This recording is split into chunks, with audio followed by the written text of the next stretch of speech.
Content warning. The stories and themes shared throughout this podcast may contain themes that can be distressing for you. If needed, please pause and do what you need to do to take care of yourself. If needed, please reach out to a mental health professional for support. Welcome back to another episode of Resilient AF with Blair and Alana. But hold the Alana and trade in Sarah Edmondson. I am so excited for today's episode because we're hitting some new milestones. 1, I put on a bra for this. 2, we're in studio for our first time. Should we keep doing this?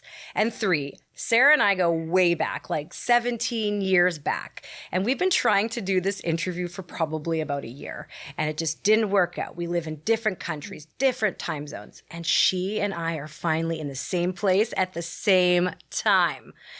Who the heck is Sarah? The name might sound familiar because she's an actress. You may have seen her in Hallmark movies.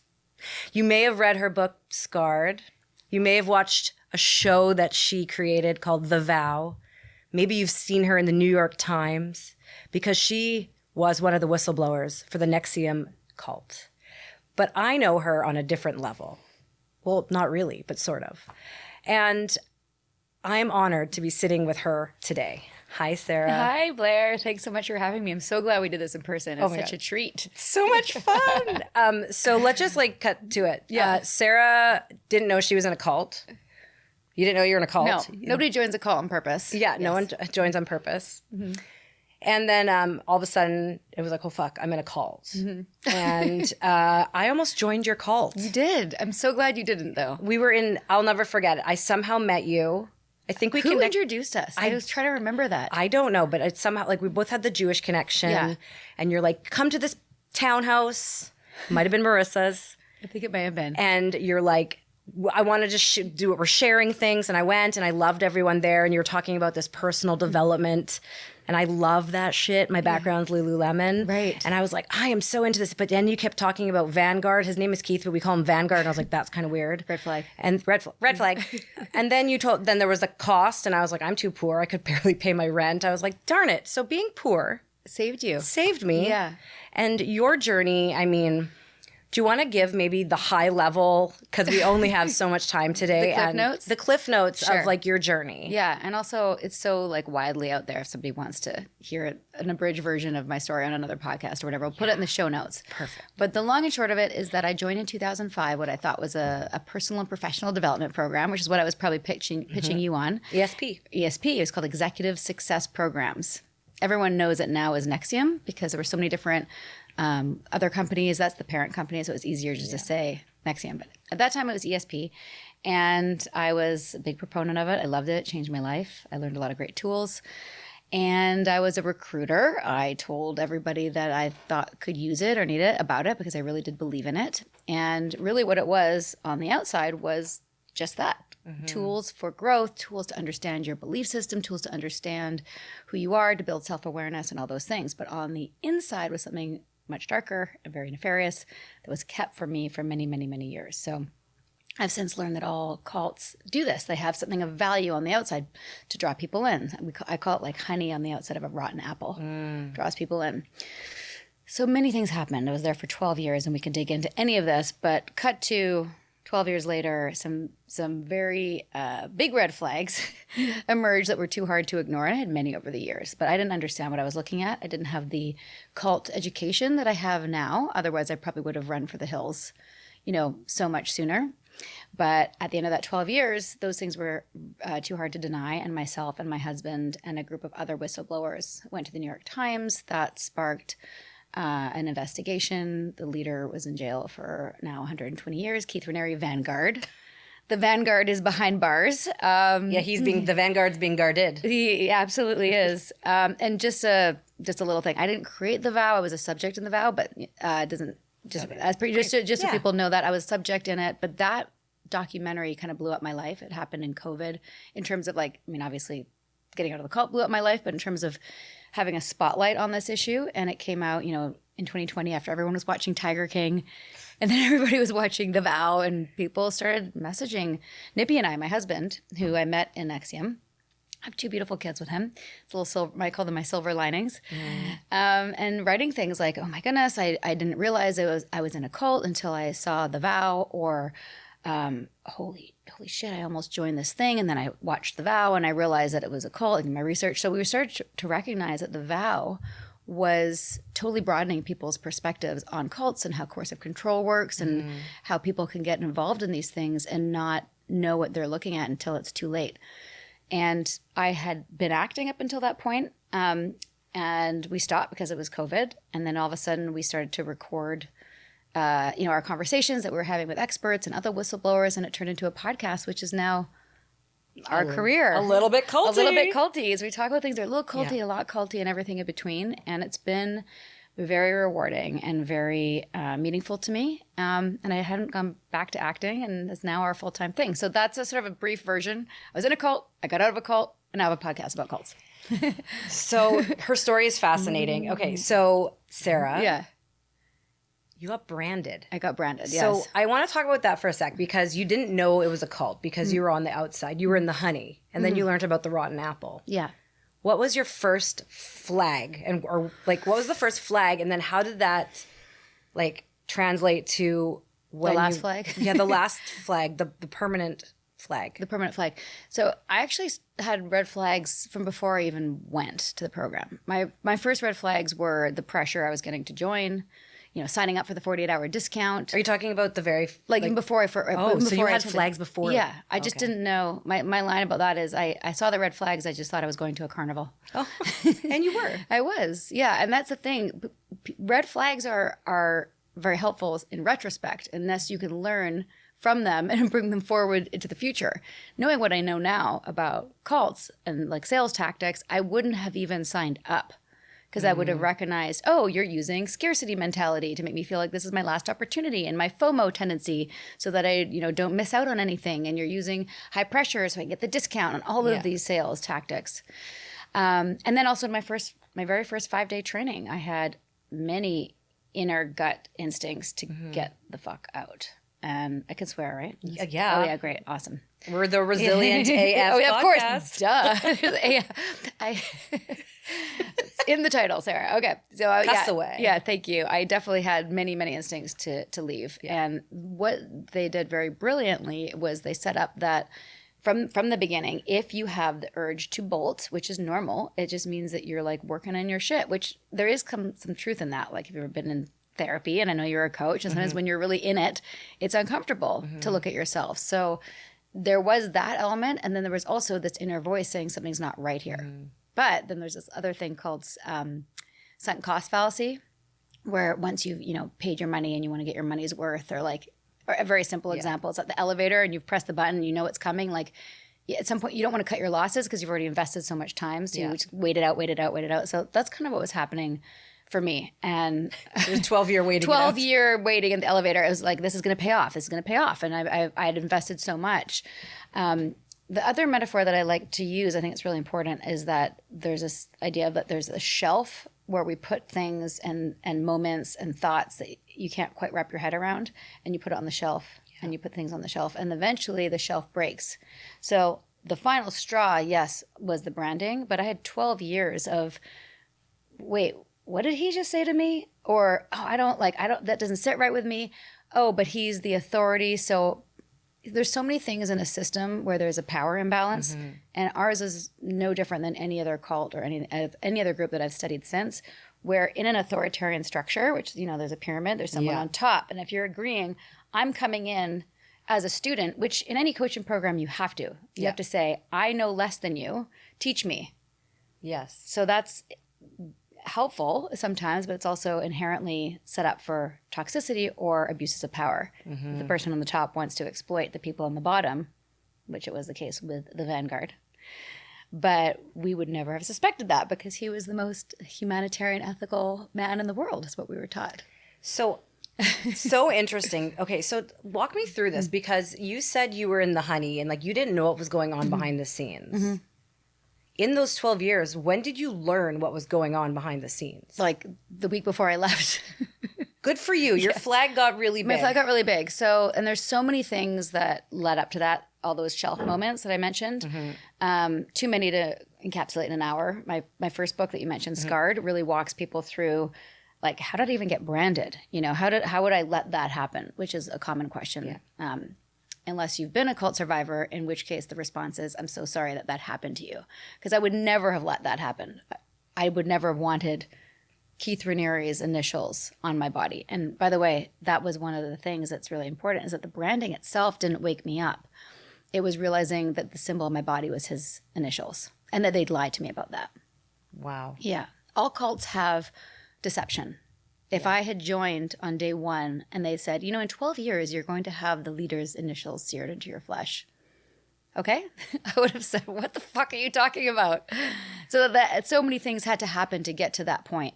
And what I had agreed to actually was an initiation into a sisterhood. It was supposed to be an all women's group, which had it been what it was supposed to have been, would have been lovely. Yeah. You know, a group for accountability and women upholding each other and keeping each other accountable to their goals and, you know, meeting weekly and being consistent and that kind of thing. But that was all of, again, another front for something darker. So it was like a cult within a cult. It's just so bananas. And I am sorry that happened to you, because I can't imagine, because I believe I listened to your book as soon as it came out. Thank you, by the way. I'm a big, like, I mean, I love you as a human, but like also I was sharing off camera, like, I don't know if it's a fascination, but I'm like the perfect candidate for a cult. Like, I'm looking to, you know, for community, developing myself. I have a lot of trauma and like, I've almost joined a few cults. What were the other ones? Well, hold on. I just want to say, I just want to say, like, the way you describe it in the book, like, you understand how you got there. So I do want to invite people to read your book, because it's great. And I know, like, you're working on another book, so there'll be something in the future. What cults have I almost joined? Okay, so some people say Lululemon's a cult. Definitely culty. So culty. So I just want to say, I love your podcast. I haven't listened to every episode, but I listen to it a lot, and I do a lot of driving. And I actually once got in a car accident listening because I was so into it. And I mean, it wasn't my fault. I was at the back of a pileup, so yes, it's my fault, but it wasn't my fault. Yeah. I just didn't have enough following space, but I was like, so I had to stop listening to it while I drive. Yeah, but your podcast is so good. And thank you. One of the things that I take away is, like, the dark humor that you and Nippy have, but if it feels a little culty, it's probably a cult. Yeah. And so I love that, because it just kind of stuck to me, so I worked for Lululemon for 3.5 years. I obviously, like, I left that and started a PR company. But when I worked at Lulu, they sent me to Landmark. Right. That's the culty part of it. So Landmark, I only went to the Forum, and I only went because it was a free trip to Vancouver. Right. And I was like, I could see my best friend. It's Halloween. I was dressing like a loony. I had a loon and a gold lame outfit. Like, cute. And actually, for me, I didn't have obviously any money or intentions on continuing on. And like, see, the money saved you again. Yeah, I know. Being like, listen, we don't need deep pockets. We need shallow pockets sometimes.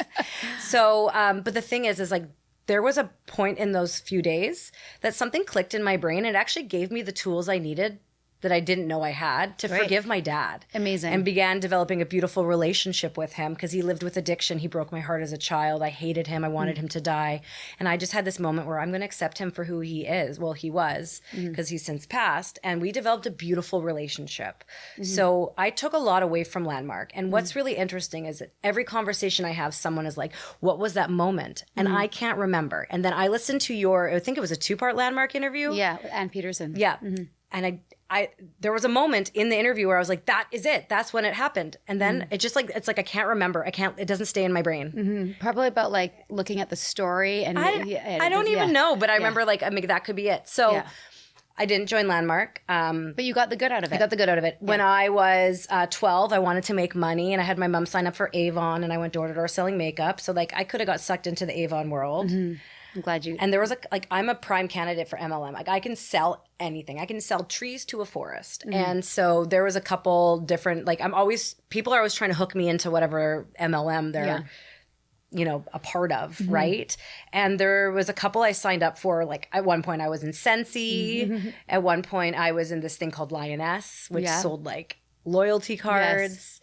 And I was just like, I don't want to do MLM. No, like, I want to sell stuff to my friends. I have my own business. Yeah, like, I just want to use the product. But it's like, then everyone's like, oh, I'll use that. And then I get recruited, and they're like, I'll put me in this, and I'll put people in your downline. And you get earn 10%, and then you can put your product cover forward. Hashtag boss babe. Exactly. Exactly. So I don't know if there's any other cults I've almost joined. Just a thought about Landmark I wanted to add. Yeah. What you just described is how most people that I know, at least that went through ESP in Vancouver, Yeah. they just had things like that. They got to resolve a conflict with a parent or understand some dynamic that they struggled with with somebody in their life or something personal or achieve certain goals. That's if, and this is a big part of like what I try to talk about now, and this is in my TED Talk, is that take the tools and put them in your life, you know, in your little tool belt. Exactly. You know, don't make the tools your life. And that's when it becomes culty. And if you had joined Landmark and become a coach, you would have worked for them for free. You would have done, like with Anne from our interview with her, you put all this time and energy. It's a what's that word when you're internship, right? Yeah. It's a long ass internship. And that's where the exploitation happens. So all of these groups have valuable things. Now, what's ironic is that NXIVM, ESP, Landmark, Scientology, LifeSpring, PSI, Access Consciousness, all of these things come from the same different hodgepodge of different therapeutic modalities in terms of communication models and understanding your belief system and how you operate in the world. They're all sort of the same base tenets, and they all have really, really, really wonderful things and also very negative things with the same principle. Like both NXIVM and Landmark have this like personal responsibility thing. Great, something happens in your life and like you want to feel potent and responsible. You look to see how you caused that and how you participated in it. Like, oh, maybe your expectations were off and how wonderful. But if you're being abused or exploited, it's very easy to be like, well, how is that your fault? And being gaslit to think that you somehow deserved the abuse or caused the abuse or whatever the thing is. Yeah. So every positive thing that most people get out of something like Landmark and ESP also has a negative way that an abuser can exploit that very same tool. Does that make sense? 100%. Yeah. It makes sense to me. Does it make sense to you listeners? I hope so. I hope so. It's one of the things I want to give listeners who aren't necessarily super cult literate is to say, like, just because there's something good in a program doesn't mean it can't be used against you or that there isn't bad things going on behind closed doors. Like, I can't tell you how many people are like, well, I'm so glad that, you got out of your cult. That would never happen to me. I mean, I'm part of TM, Transcendental Meditation, for example. And I'm like, dude, that's a cult. Yeah, that's full-blown cult. But like, oh, yeah, Bikram. Oh, but you just take hot yoga? Okay, well, that's fine. You can still take hot yoga, but you're still in a cult. Yeah. That leader is a douchebag who's on the run. And you can cut that out if you don't want to be No, sued, you can say that. It's true. Yeah, Bikram, douchebag. Nothing is off the table. Okay, great. I mean, all of these leaders have kind of douchebags at the helm who are usually sex addicted and power hungry. Anyway, you were going to ask me something. Oh, yeah. This is the matcha. It's like, no, this is good. We had matcha. I want to bring up, you said something about being cult literate, and Alana, my sister, couldn't be here today. She had a couple questions and this is like a perfect segue. Sorry, Alana, we miss you. So she wants to know, what's been the most helpful tool for you in recovery from cult life?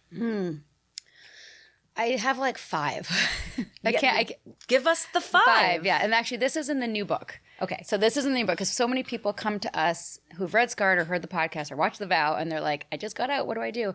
And instead of saying, hey, listen to 200 episodes, we're trying to refine our wisdom that we've gotten from all of our guests into a book. Are you doing it with Nippy? Yeah, we're writing it together. Oh, I'm so excited to read this. Yes, it's going to be awesome. And his voice isn't really out there in the written word yet. Yeah. The written word.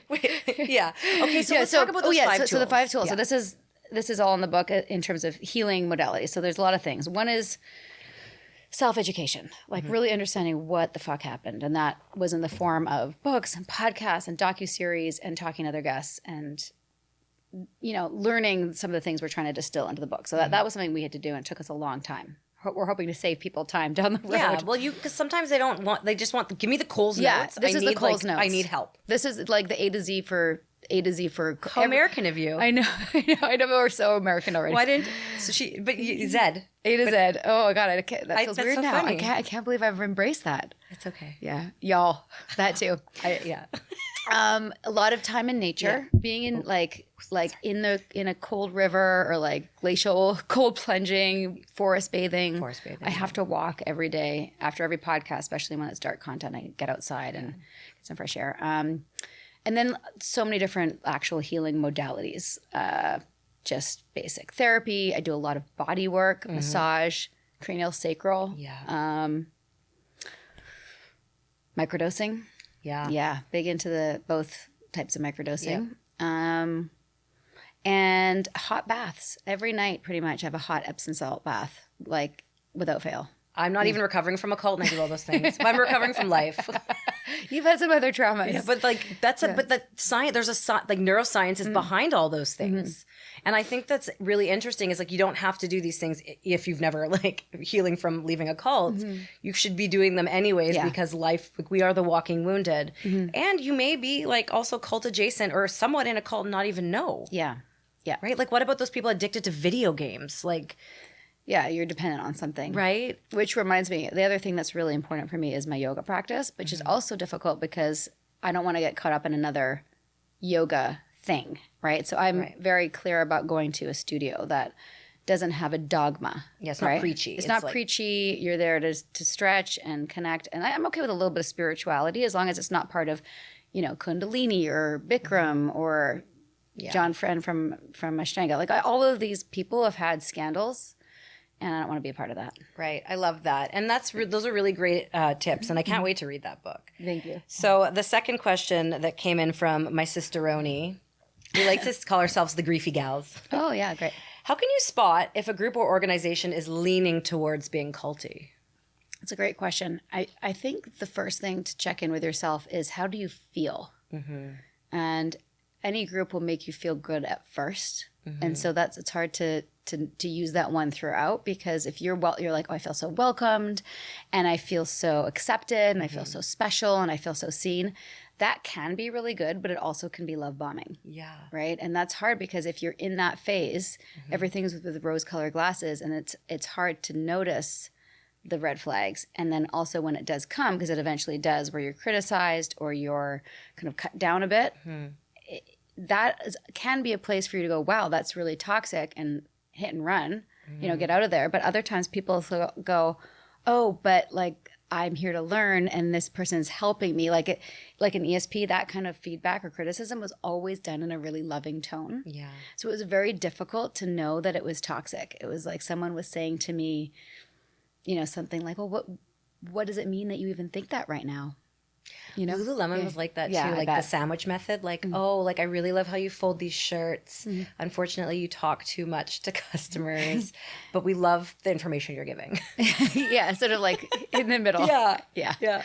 Or like, why is it necessary to bring that up right now, do you think? Yeah, exactly. You're like, what'd I do wrong? Like, So it's that's like a feeling. Yeah, like asking questions. So what's interesting about what you just said is like, you should listen to your intuition, like listen to your gut, right? Like it's another brain. You should. And that's the thing is that people say like, oh, I just trust your instincts. But sometimes your instincts, and what really happened in the ESP for us is our instincts got dismantled. We were even taught that if you feel something, the line for it, and it's a term called loaded language, or is from the book Cultish from Amanda Montell, is like, that's just a viscera. That's just a feeling. No, it's not just a feeling. That's my gut saying, get the fuck out. Yeah. But we're taught, okay, I'm feeling uncomfortable, but it's basically that means that there's something within me that I need to look at as an issue. Oh, I don't like the sashes that I have to wear. I don't like having to call you Vanguard. Oh, what does it mean to you? Why does that bother you, do you think? Oh, I have an issue with authority, which also might be true. Yeah. So now my issue with authority is now being used against me to explain why it's okay that I feel uncomfortable with the term Vanguard versus, no, that's just weird. And why do you need to be called Vanguard when your name is Keith? And what is a vanguard? Vanguard is the leader of a philosophical movement. That's what it means? Well, that's what we were told it meant. What does it mean? It's like the forefront of something that's like, you'll see like Vanguard Painting Company or Vanguard Financial Firm. It's a term that's out there. Like, Yeah. I think, but he learned about this, and I found this out later from a video game. And he's like, yeah, Vanguard. I'm going to be the Vanguard. Oh my God, ew, boner killer. I know. There's a lot of boner killers in this guy. Yeah. Are you listening to this podcast in jail, Keith? I hope so. I hope he is. Do you have podcasts in jail? I don't know. But sidebar, when you brought up Tiger King, Yeah. you were in the washroom when I said this. I actually interviewed Tiger King on this podcast No way. from jail. Come on. Roundabout. Sidebar. Oh, wow. That's amazing. Okay, but Yeah. but you asked me what are the things that are signs that are leaning a bit culty. So the feeling, but also like who's the leader, and can you, like, if you feel like you're in a group and you can't express a concern or ask a question without that happening, what we just did, like being flipped back on you, that's a problem. If there's no transparency about how things operate or where the money goes. These are things that like leaning towards culty. When it becomes really insular and everyone in the group is like obsessed with it and that's their whole thing. Like that's their whole life. Do you know what I mean? Like there's no other.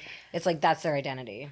That's their identity, and that's a red flag. I say, well, like when the thing that you're doing becomes all-consuming, and there's not a good work-life balance, and there's things like we've covered on the podcast, like Bridgewater, which is the Ray Dalio investment firm. He took Landmark, and he made his investment for hedge fund, operate like Landmark, but like really high level. Like people are getting feedback all the time. People had ratings, like 10 out of 10 ratings that people give feedback up or down, but he rigged the system so that his his rating was always higher than anybody else. And it was his company? It was his company. So you couldn't actually give him any feedback about like, how he was doing because he was always above you. So he always trumped you. Wild. Yeah. So did I answer that? Yeah, signs. I mean, like, I think there's lots of signs. Yeah, but lots of signs. But those are some things, like common things. And also, the other thing I'd say is, like, what happens when you leave the group? Like, are you shunned? Are you cut off? Like, are you instructed to not communicate with people who've left? Things like that. Have you reconnected with some of your friends that were in the cult with you? That originally shunned you, but... Most of the people that really shunned me hard, I can't speak to because there's a civil case, and I cannot wait for that to be over so we can reconnect. But are they still in the cult as well? Some of them are, and some of them aren't. There are, I would say, somewhere between maybe 10 and 20 who are still, and when I say in the cult, like they're not taking classes, although they are running in Mexico. They're fully running in Mexico City right now under a different name. The cult is running? Yes. They're doing the Mexican name of NXIVM? El Nexium? I don't know. I don't know what it's called. Would you want to talk to them? I would talk to anybody. Anybody who wants to talk to me, I would talk to them. Like, but they don't want to talk to me. Oh. I'm bad. I'm evil. I'm suppressive. Okay, well, like to them. Yeah, well, have fun. Yeah, but don't drink the tap water. There are people who left and still haven't called me or talked to me because they're mad at me for how I did it. Like saving a lot of lives. They just think they're still that when that happens, I believe that they're not yet unindoctrinated. In other words, they still believe in some of the tenets of ESP, and one of them was this concept of speaking with honor. So, and this I think is a little bit in Landmark too, is that you like always speak of somebody in upholding them as a human. So instead of saying like, Keith Raniere is a douchebag, I might say, he was a wounded soul who really was feeling empty inside. He had a bad relationship with his mother, and he was always seeking to fill that void with. And that's why he, like it's a more humanitarian perspective, right? So you'd always want to talk to people and about people in that way, right? So I think that there was basically what that meant is it protected him from anyone gossiping. Right. And saying, do you think it's a bit weird that Keith has like all these women around? Like no one was allowed to speak about him negatively or anyone really. So that suppresses the, flow of communication. Why was I talking about this? Well, we were talking about your friend, the old friends in Mexico, and then the ones that have left. Is it called defected? Defected, yeah. So they've defected. So if they look at me and how I'm speaking, even to you on this podcast, I am not speaking with honor. No. So even if they are grateful to me and the other whistleblowers for blowing the whole thing up, they are still mad at me for being dishonorable in that framework. And I think maybe that's protecting you from having people that. Like your energy is so sacred, so why not? Yeah. They don't belong in your life if that's how they... Exactly. I'm totally... I will always accept a phone call from someone who has shunned me in the past. I will always accept a phone call from someone who has shunned me in the past. Except from Keith from jail. Or would you I would even talk to him just to be like... Yo. What would you say to him? Fucked with the wrong person. Like, what were you thinking? What were you thinking? Fucked with the wrong person. Yeah. Somebody messaged me yesterday saying something about like... your punch is I don't know, like like okay, this is the best you can do. Yeah, he really underestimated me. Haha. Joke's on you in jail. Okay, so you have his initials on you. I got it removed. Oh, yeah. Did you? I had my brand removed almost 3 years ago. How do you do that? I didn't know it was a thing. Yeah, so it was like this big. Okay, and it was right here. Like right below my bikini line. And a plastic surgeon cut like an eye shape around it and basically cut it out and then sewed it back together. So I have a scar that's like about this long right here. Looks like a tiny little, like a cesarean scar almost, but like to the left. It's basically a cesarean scar. You gave birth and I gave birth to what? I gave birth to a... You gave birth to a personal development / sex cult group. And then I got rid of it. Yeah, and then you got rid of it. Yeah, I did do everything I could to diminish it, and it was really like, it was really keloid at some point and raised, and I like did all these like keloid injections. My naturopath did all these different treatments to remove the scar, but it was eventually flat and white, but you could still see KR when you looked in the mirror. Like, I think like being branded would be terrible, but the fact that it was also his initials is like this whole other level of like, ugh. I know. Yeah. I'm so happy you had it removed. I did. Yeah, it was a very important thing. And I had a friend of mine here in Vancouver do like a little kind of intentional ceremony, like some, Palo Santo and it was like setting a rebirth. intention. Yeah, it was like, and I went into that. The surgery like itself was quite triggering because I'm lying on the table in the same way that it happened, and I have to like, be almost nude to be like, have this surgery done. They gave me an Ativan. Bonus. Yeah, it's a bonus. Silver lining. Yeah, which was great. So I was like, whatever, do your thing. But like, it was a very momentous, very, very conscious choice to have it cut off. Yeah. And do you have, it's on the cover of your book, a picture of the scar. Did you like have other pictures that you documented, like all the treatments you were doing and what was? Yeah, I don't have as many as I wish I had, but that's one of the reasons why I kept it for so long is because I needed the proof.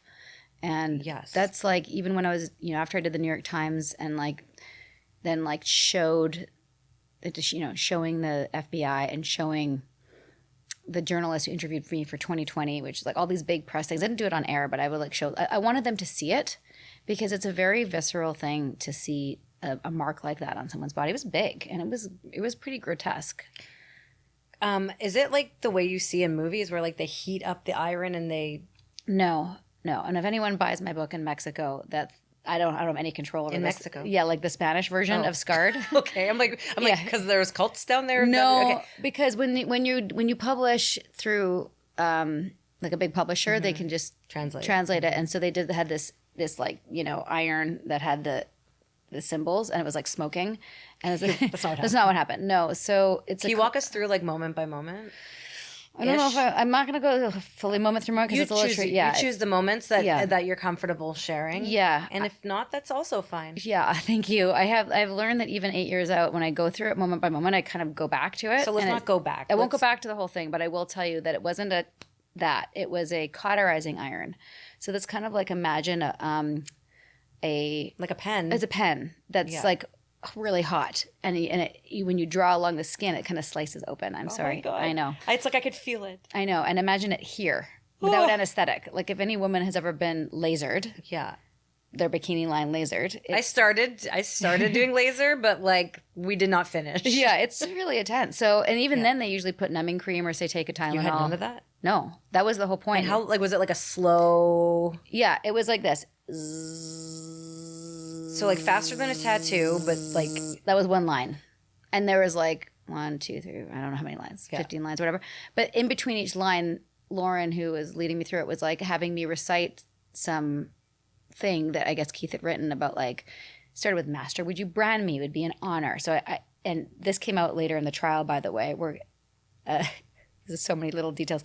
A thumb drive was found where Keith Raniere was recorded, because he recorded everything. He's a narcissist, for his Library of Genius, telling Alice and Mac to have them put their hands above them so it looks like sacrificial, and to ask to be branded so it appears consensual, something along those lines. So he knew that he needed to make it look consensual so he could never be busted, right? Oh my gosh. Yeah, so I was a masturbating brand, and then in between each line it would be like, I'm committed to, I don't remember what I was reciting because I was completely out of body. Like I was even telling jokes and like trying to laugh it off and try to just do anything I could. Disassociated. Totally disassociated. I was thinking, and then to get through it, because I wasn't the first and I wasn't the last. So I would say like the third or the fourth of the women. And I watched what happened to the other women, and the more you moved, the longer it took and the more painful it looked. So I just was like, I'm going to stay still. I'm going to think about my baby, who was 3 at the time, like giving birth to him. And I just went into a completely other state. And it's like, I've given birth. I can do this. I just need to get it over with. That's what I was thinking. And I think the whole thing for me took about 25 minutes. Some women took 45 minutes. I think the first woman took closer to an hour. It was a long time. It was awful. Thank you for sharing that. Yeah, and I can't really go back to it because I will start crying. But like, it was. We don't need to. No, we're not going to go there. It was very painful. It was like, yeah, it's like your skin's being sliced open. The other women that were with you that day that also got branded before and after you, are they still in NXIVM? 2 of the women are not, and 2 of the women are. And have you talked to the 2 that aren't? Yes. Yeah. Did they also have their scars removed? It's okay if you don't know. I don't know. I know that I told them about it because there was some anonymous donor who paid for it, and I don't even know who that is. Thank you, donor. Thank you, donor, for paying for my scar removal because it was like a $2,000 or $3,000 plastic surgery. That's amazing. Yeah. That someone did that. I know. I really appreciated it. There's some really good people out there. There's some really good people. I mean, honestly, the people that have come out of the woodwork. Yeah, let's talk about that. Let's talk about the good. Let's like counteract the Yes. Okay, let's talk about the bye. Let's talk about the good, like, so like not the good that came out of it, besides like your 2 beautiful children and your husband. Yes. And like the lessons learned and where you are today. Let's talk about the good people that have come out. Like the person who anonymously donated to help have that removed. That person, I wish I could find them. I should ask my lawyer because my lawyer knows who the person is, I think. Well, then you could, or just like even, maybe you never know, but you write them something. Yeah, or post it and maybe they're following. Who knows? Yeah. The people that came out to do the vow are the first, what we call our guardian angels, because they really understood and wanted to understand how it goes from, a group of humanitarians trying to make the world better to sex slaves and branding. Female empowerment, which is actually a blackmail pyramid scheme. Talk about MLMs. So the people that made that, I feel forever indebted to. Like, it could have gone the way of Tiger King. I could have been the next, what's her name? Carol Baskin. I could have been Carol Baskin. You know what I mean? Yeah. Like, I didn't know how it was going to be perceived or anything. So I'm very grateful to those people. I mean, there's totally random things like a woman who saw how stressed I was and like gave me a facial. You know what I mean? But that's like those little. That's not even a little thing. It's like those huge. people. It's like someone smiling at you. Yeah. Or do people come up to you like, I saw all the time? And what's like kind of some of the things that people say to you? And also, if you see Sarah and you're like, what do I say to her? Because like, wow, she's so strong, and like I don't want to make it awkward. Like, what do people say to you? And like, I'm totally open to people saying things to me. It means a lot to me when they do. Usually, it's something like, sorry to bother you, but I just want to tell you I saw the vow and I'm like, what you did was amazing and I'm really proud of you guys for getting out. It's like more of an observer. And other times it's like people sometimes freak out a little bit, like they're seeing somebody super famous and they're like, oh my God, I can't believe I'm seeing you like in person. This is so crazy. And then they tell me their story. Like I was in a Jehovah's Witness or in the Mormon church and then I saw the vow, or I'm listening to your podcast and it's helping me heal from blah, blah, blah, blah, blah. Yeah. So that happens a fair bit. Just strangers, and always in totally random places, and almost always on days where Nippy and I are like, because sometimes it's draining. I'm not going to lie. The podcast, as much as I love it and it's very fulfilling almost all the time, sometimes it's hard and it's like, well, it's a lot of energy. It's a lot of energy. It's like you're talking. I get it because I'm in a space where I'm always talking about my story and resilience and hearing other people's stories, and it's an energy exchange. Yeah. So it can be a lot. It can be a lot. And like same with you, and it's like. Sometimes you're just like out doing your own thing, thinking about cotton candy and like hopscotch or whatever. And then someone brings it up. You're like, oh, it just pulls you back to that spot. And that is very positive. But I think generally, like with the podcast being like talking about people's trauma and talking about like the worst times of their lives, though there's days where Nippy and I are like, how long are we going to keep doing this? I can't even tell you. This happened 3 times where we're having the conversation, like walking on the seawall, and then someone stops us and they're like, your work has changed my life. And then we're like, okay. I mean, we believe in, I don't say God, that's not my thing, but like the universe, source. Yeah. There's no coincidence. There's no coincidence, yeah. And that's my spiritual journey now. I'm not part of a group. I don't believe in any particular dogma or religion, but when those signs come to me, I believe, I feel them. You know what I mean? Yeah. And I'm like, okay, well, I guess we're going to keep going. You know, I think that's a really important thing because the work that you're doing, it's very important work. And it's very personal. And it's sometimes, I don't know how you feel, but sometimes I'm like, oh, like, how am I going to keep going and talking about this? And I always, like, every so often, not always, but I question, like, what's my purpose? Should I completely stop doing this? Like, and then someone sends that message about how something I shared or did or said changed their life. Yes. And it's like those people stopping you or people stopping me or messaging me, like, keeps me going. Yeah, it fuels you, right? Yeah. Yeah, absolutely. So you interview a lot of people about cults. Yes. Now I just want to ask you cult questions. Fire away. Which cult have you found the most fascinating besides, like, I mean, maybe you don't even find NXIVM fascinating, but the ones that you've learned more about, which one just fascinates you the most? Like, That's or intrigues you? intrigues me. I mean, they're all so interesting. I think the one that it's just 'cause maybe it's top of mind because the episode dropped this week about the Source family, which was like one of the original kind of like when people think of sort of the stereotypical hippie, you know, white robes, long hair, free love. It's called the Source family, started by Father Yod. And Yod. Yeah, Father Yod. Okay. And he was like, he had a restaurant in LA in the 70s that was like the health food place to go to. And like all the famous people went there, and like Cher was there, and Woody Allen. And like, I just, it's not so much I'm fascinated. I just kind of wish I was in it. Yeah. Like, I wish I I could be in it. Okay, well, that was my next question. Like, if you can join any cult that you've learned about. That one. Yeah, for sure. I would have been hooked by the food. Like when they described the food that they ate, I was like, that's my cult. Like healthy. Yeah, super healthy, and like I'm not vegetarian, but just at a time when, you know, people were eating microwave dinners, and then here comes like fresh salads and eating off the land and organic and all that stuff. And they were doing yoga, and they were doing meditation, and they were doing cold plunging. Like the lifestyle I loved. The having sex with the leader part, not as much. I don't want to do that. Yeah. And which is also, for your listeners, did not have sex with the Vanguard. Just to be clear on that. Yeah. And other people did. And, you know, that's their journey, and that's not my story. And probably why I can be so public, because I don't carry that same shame. Yeah. You know what I mean? And there's a lot to be said about how leaders like Keith Raniere keep people in, and then they keep people, even when they leave, keep them quiet, because they don't want to say, yeah, I did XYZ. That's like what's happening with a certain hip hop Yeah. court case. Yeah, it's happening right now. Yeah. And, I'm just. yeah. I don't know. Like, I'd be honored if like Diddy found me and like served me, but Yeah. like also not. Yeah. I mean, but like, I'm going to be sued then because I've been talking about it on have the you? podcast. Yeah. Well, it's just, it's so relevant, and people, it is. And like, it's interesting. It's 'cause textbook to me. As I started learning about that, it felt culty. Yeah, 100%. And when people say things like, why didn't Cassie leave? You know, and how could she stay? And she's texting him, you know, hey, can't wait for the next one. People saw my texts as I was leaving, or even having doubts. It would look like I was 100% on board, but I was doing what I needed to be okay. Yep. And to keep everybody happy while I figured my shit out. So to me, it is textbook. It's really a shame that he did not get acquitted or not get convicted, thank you, of all the worst things. And his lawyer, by the way, was also the Vanguard's lawyer. Did you know that?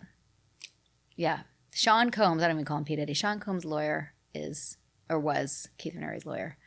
And So he did better. He did better. He did better. But I also think that Sean is much more powerful. Sean is much more powerful. Yeah. Keith Raniere is just a schlubby dude, in my opinion. Yeah. I don't disagree. Yeah. So, Did I answer your question? I asked you which cult you would join. Oh, yeah, and then we want to, but like, so, okay, you would join that cult. What about, like, you just kind of learned about that cult or shared on your podcast. Mm-hmm. What other cults are like ones that you're like, that looks like a lot of fun. I would join that. Because you were in like more of a personal, professional development, but there's so many other cults that are like commune style or like they party a lot. Like, There's a lot of cults that started off with communes. Like, I'm all about people being together, and I love the idea of a commune. yeah. I love it. I have lived on a kibbutz. Yeah. You Did know? you? Yeah. Oh. Yeah, I was in Israel for 10 months I after love it. high school, and actually lived on 2 different kibbutzim, and that was a wonderful experience. And I don't know if you know this, that the founder of WeWork Yes. grew up on a kibbutz, apparently. I watched the documentary. Yeah. Yeah. I love my documentaries. Yeah, me too. I'm a childless, sober, parentless bird watcher. I watch a lot of documentaries. Remind me to tell you a funny story later about bird watching. Okay. I heard that in your other podcast. Anyway, I'm blanking on his name right now. Whatever. That guy, WeWork the tall guy. Was it Adam? Adam, yeah, Yeah. thank you. He don't know if he grew up in a kibbutz, spent some time in a kibbutz, and he wanted that feeling for WeWork. When he described what he wanted out of WeWork, I'd be like, sign me up. Yeah. I want to have kombucha on tap. I want to have communal spaces. Yeah. I want to, I don't know if you saw Wild Wild Country. Of course I did. Yes. The way that looked at the beginning. It looks like a dream. Yeah. I'm like, I love being. Except for the orange. Yeah. I don't know. I don't know if I really. I'd like to break it up a little bit. But it gets, obviously, there's way worse stuff. In fact, sidebar, and this is in our book also, Wild Wild Country didn't even get to the root of like how bad things were. They were sterilizing women. They were so much underage sex, rampant abuse. So like way worse. Anyway, sidebar. But up until that stuff, the dance parties, the group meditation, it looks fun. So I think that's probably my most susceptibility is community, commune, feeling part of something, belonging. Yeah, I mean, that's a lot of people too who are looking for that, right? Mm-hmm. So don't join a cult, go to a kibbutz. Yeah, well, I don't know. Also maybe not right now. Not right now. No. Maybe in the future. Yeah, down the road. What does resilience or being resilient AF mean to you? Well, I guess it means having gone through this shit show of an experience and coming up the other side stronger. And I don't want to say that in like a platitude, like whatever doesn't kill you make you stronger. Like there's something about that bothers me. Like you don't have to have that kind of experience to be stronger. You know what I mean? Like I don't want to put that out there. It's more just like, how did I incorporate that terrible lesson into my view of the world and keep going, I guess, is my way of describing being resilient AF. Does that feel right? Yeah, there's no wrong answer. Oh, there's no wrong answer. Oh, good. That wasn't a test. Thank you. Yeah, I mean, it's interesting. Like, did you find that people were using that word to like, wow, you're so strong, you're so resilient? The word that I got a lot was brave. Brave. Which didn't really feel right to me because, I don't know, it just was like, I mean, I guess it was because it was scary and I did it, but it was like, this is what has to be done. Like, there was a brief moment where I was like, and this is before we really knew how bad Keith was and like the magnitude of his abuses, but there was a brief moment where I was like, I'm going to leave quietly so I don't get sued, which they tried to do anyway, of course. Try to leave quietly and just go on with my life and they can just keep doing what they're doing. And the more and more that I found out what was actually happening, I was like, I can't, especially because I had brought so many people in. Yeah. I had been such a loud endorser of Keith for so many years, Vanguard. Yeah. So it wasn't like, I'm so brave, I have to do this. It was, we got to like warn everybody. You know? Yeah, you wanted to take care of your people. Yeah, I wanted to take care of my people. Yeah. And the people. And you did. And I did. And I'm still, to be honest. Like you're going to be doing this. Well, this is your legacy is kind of taking care of. Like, I mean, it's not the only legacy. I believe we could have multiple ones. Thank you. I hope so. I hope we'll help you do other things. But that's also one of the reasons why we decided to write the book is that if we do end up winding things down in this field, we will have the book to be like, here's what we learned. Please. 100%. Please read this. And so when's the book coming out? Book's coming out in the fall. Amazing. Yeah, I'll know more in 2 weeks how this edit's going, but we're saying late fall, hopefully for Christmas. We want it to be a Christmas gift for those young people going off to college, or people who are at a beach reads. I don't know if it's a beach read. Maybe it is. It is. It could be. Why not? You're on vacation over Christmas break. You read it on the beach. You want to learn about cults and how they operate. That's like me. I like those like rock star autobiographies and like cult books. Oh, great. What's your favorite rock star autobiography? So I used to love, I still do, but Scar Tissue, Anthony Kiedis. Mm-hmm. I love the Red Hot Chili Peppers. I saw them once live. I've seen them like so many times. Like 4 or 5 times. If I were to join a cult, it'd be the Red Hot Chili Peppers cult. Yeah. Amazing. As long as they don't charge me. still can't afford to join a cult. Just kidding. Yes, I can. Yes, you can. Vengeance is coming. I mean, the amount of money I've spent on tickets, I'm in the cult. Yeah, it might as well be. But so Flea from Red Hot Chili Peppers actually wrote a really phenomenal book called Acid for the Children. And he's a really poetic, prolific writer. And it's a very well done, beautiful book. And that's my favorite one. Okay, I will check that out. I listened to it and it's him reading it. Really? Mm-hmm. Oh, that's great. So that's my favorite one. So your book's coming out in the fall. Yeah, we're very proud of it. It is a labor of love. We didn't have my first book. I did it with a co-writer. This is just me and Nippy. Yep. Bonding. bonding. It's been very difficult. Yeah, it's so it's hard a to good write with somebody else, let alone your husband that you also work with. But we're Yeah. getting through it. And what else is, like, I know you have always, it seems like you always have cool things on the go. What else is going on in your world? Are you working on anything else for us to watch on the tube? Is this still called the tube? The boob tube? No, that really screen? dates you. The screen It dates me. on the streaming. I am 100 years old. You're so old. You look great for 100 years Yeah. old. I have stopped acting. I would go back to acting. My joke with my agent is offers only because I don't want to audition. Yeah, But I offers only. Yeah. So send her, like, Hallmark's missing you. Call me Hallmark or Lifetime or whatever. I would act again. I do miss acting. I'm getting that itch. I just don't miss auditioning, and I'm just too old for the hustle. I don't feel like I want to. You've also earned your place. Like, I'm kind of not really. I mean, Well, sort of, I guess. but you're in a place where people, not everyone knows your name. You're not like a Angelina Jolie, which is fine. I don't which need is to be. fine, or Kardashian, but like In the cult space, yes. But in the Yeah. cult space, but also like you, because I was like looking up, like I know you, but I was looking some stuff up, and I was like, you have an IMDb, like Yeah. and you've been on the screen Yes. many times, whether it's in The Vow or Yeah. Hallmark movies. So, and like you are with your podcast and everything you're doing, like you're constantly in the world. So it's not like you're hiding and people, have to try and find No, you. I'm easily accessible. I'm a DM away. Yeah. So producers, directors, like Yeah, she's ready. I'm ready to Find her. go. Give her an And offer. I never stopped doing voiceover, so that's been great, and that's been that's been a real gift. In fact, the week I got out of, speaking of like signs, the week I got out of NXIVM, which was my income, I was like, what am I doing? I got a huge campaign for a voice, two voice companies that I still do voiceover for, and it was like the week of, and an offer for a Hallmark movie with Andy McDowell. Amazing. Yeah, so that was, I know it's possible that it just Yes. comes. But what else am I doing? I did a TED Talk that was a couple of years ago, but that's still out there. I'm very proud of it. Really, when I'm not doing the podcast or working on the book, I am a mother of two gorgeous boys who are very into baseball. And I love being a sports mom. I live in Atlanta, Georgia now. I'm in that world. It's a steep learning curve. I've learned so much about football. How about them dogs? Yeah. If you don't know what I'm talking about, No. that's okay. That's fine. It's a team. I like hot dogs. No, the Georgia Bulldogs. Oh. When people, they go, how about them dogs? Woof, woof. Yeah, it's a whole Is thing. that what team is that? Georgia. No. The Bulldogs. sport? The What sport? Football. Football. I know, I'm the same way with that.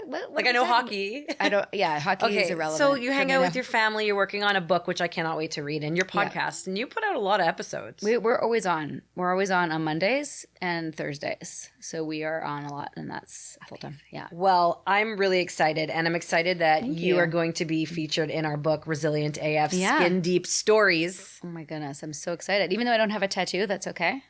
Skin Deep Stories. Skin Deep Stories. That's amazing. You have a Skin Deep story. I do. It is a tattoo book, but it's not like, I mean, I make the rules, and I was like, I wanted to put you in the book. Okay. So here you are. I love it. And I think it's really beautiful because it's going to be around the same, like just after you launch your book. Oh, amazing. So, and we're launching that book in early December, Great. and you're gonna, we do a billboard in Times Square, and we do an event if you want to come. Oh my God, I'd love to. And and I guess, like, before we wrap up, do you have anything else you want to share with anyone? Like, what's your advice for someone who right now is like, oh my God, I think I'm in a cult? Well, I guess definitely read the book that's coming. You can pre-order it now, which is amazing. Even though we don't have a cover design yet, you can actually pre-order it, and we will get a signed copy. And Wait, how do we pre-order it? on my website, sarahedmondson.com/book. Okay, and then great. there's a I'll go place- in the show notes. Yeah, perfect. And then there's a button say pre-order the next book, which is so funny because we don't even have the cover design, but Build a plane while you fly it, girlfriend. Yes, but it's written and Yeah. it's 70,000 words, and it's like very important to me. But until the book's ready, you can go to our websites or littlebitculty.com/resources, and there's a whole bunch of things there now that like lead to checklists of like, do you think you're in a cult? There's a great TED Talk on there, not mine, which I do think is pretty good, but another one about how cults operate and kind of gives a template that people can look at, and anyone who's in a group will check. And I think the main advice is, if you're wondering if your group is a cult, it's probably something you really want to look at. Even in a lot of us, including people like myself and NXIVM, are like, yeah, it's a cult, but it's a group of happy, successful people. It's like it's a success cult. Like there's nothing bad here, right? So unfortunately, the word cult is thrown around a lot and not saying what's bad specifically. And the list will say, there's a bait and switch. We say it's one thing and it's actually another. It's a charismatic leader who's exploiting its members. It's, cutting off family members. There's certain behaviors that the groups do across different types of like controlling your thought, controlling your behaviors, controlling your information. If you look at all those things and you look at the list, it doesn't have to be all the things. It can even be one of the things. Right. And it's like, do you want to be in a group that tells you to cut off your family and friends? Right. That's not healthy. No. So if you're having that wonder of is it healthy or not, and is it a cult or not, take a look at some of those lists. But like ultimately, do not go to the leadership and ask them if it's a cult. Yeah. Go find someone who's left, find out why they left, and understand their grievance. And if the leadership has talked about that person as being crazy or just like a woman scorned, big red flag. Or Google, is blank a cult? You will find out. And there's usually lots of people writing about it now, whatever the group is. I never did that with NXIVM. Now, this is in 2005, before we were so reliant on the internet. And the stuff you Googled then wasn't nearly as bad as what you find now. But you can find a lot on the internet. But don't tell the pastor, don't tell your upline, don't tell the leadership, don't ask your coach. Talk to someone who's left, if you're wondering. That's my big piece of advice. That's a really important piece of advice. Yeah, because you don't want to be on their radar as a questioner. Right. Oh my gosh. And like, again, if you think it's a cult, it might be a cult. It's probably you just trust your instincts. Yeah. And so listen to her podcast because like I love it. And it's like I get to hang out with you guys. Thank you so much. But not while you drive.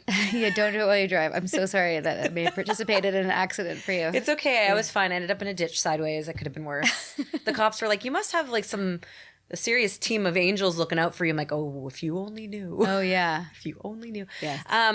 Thank you so much for spending time with me today. Thank you for making this happen. It's so great to be in person and to like actually connect with you. It's so much better than Zoom. So much better than Zoom. I love this. And to you out there who watch this and listen to this, just remember it's okay to not be okay. And if you are in a cult, you can leave. And you're not going to have to do it alone. There are resources out there, communities out there. Let us be that lighthouse in the storm for you. And just remember, you are resilient AF. Thanks. That's a wrap for another episode of Resilient AF with Blair and Alana. And thank you for listening. Are you feeling inspired to bounce forward? Let's connect at theglobalresilienceproject.com, where you can read many stories of resilience, buy our books, shop our clothing line, learn more about how to strengthen your resilience muscle, be empowered, and more. Remember, friends, you are resilient AF.